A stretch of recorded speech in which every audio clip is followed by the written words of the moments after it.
ये देखते हैं। Three forces F1 equal to 10 Newton, F2 equal to 8 Newton, F3 equal to 6 Newton are acting on a particle of mass 5 kg. The forces F2 and F3 are applied perpendicular so that particle remains at rest. If force F1 is removed, then acceleration of particle क्या रहेगा?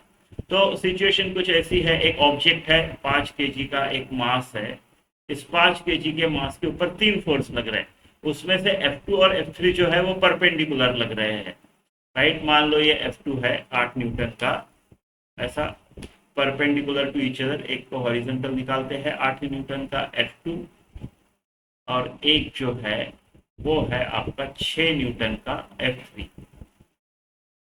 ये दोनों perpendicular to each other है। अब ये particle in तीन force के effect में रेस्ट में है, तीनों फोर्सेस उस पर लगे हैं और वो रेस्ट में है। इसका मतलब F नेट 0 होना चाहिए, टोटल फोर्स जो है या नेट फोर्स है वो 0 होना चाहिए, तभी वो पार्टिकल रेस्ट पे रहेगा। तो तीसरा फोर्स कैसे रहेगा? इन दोनों का एडिशन किधर होगा? इन दोनों का एडिशन ऐसे कुछ तो होगा, राइट, ऐसे, ये ऐसा कुछ तो होगा। तो तीसरा F1 इस तरफ होना चाहिए, ऐसा, करेक्ट, F1 ऐसा अपोजिट होना चाहिए F1, और F1 कितना आना चाहिए, right? F1 should be equal to F2 plus F3. F1 should be equal to F2 plus F3 in reverse direction, right? So minus of F2 plus F3 ऐसा होना चाहिए, minus of F2 plus F3 ऐसे आएगा आपका F1, right? देखो F total 0 है, यानी आपका F1 plus F2 plus F3 should be equal to 0।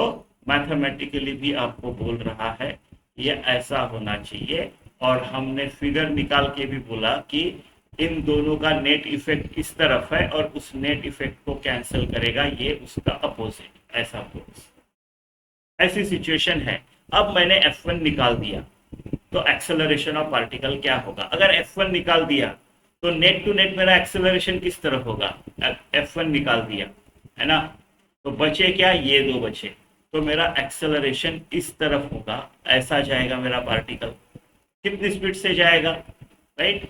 ये जो है, राइट, F डैश, तो ये क्या आएगा? F डैश जो आएगा वो आएगा F1 प्लस F2। इसका मैग्नीट्यूड कैसे कैलकुलेट करोगे आप F डैश का?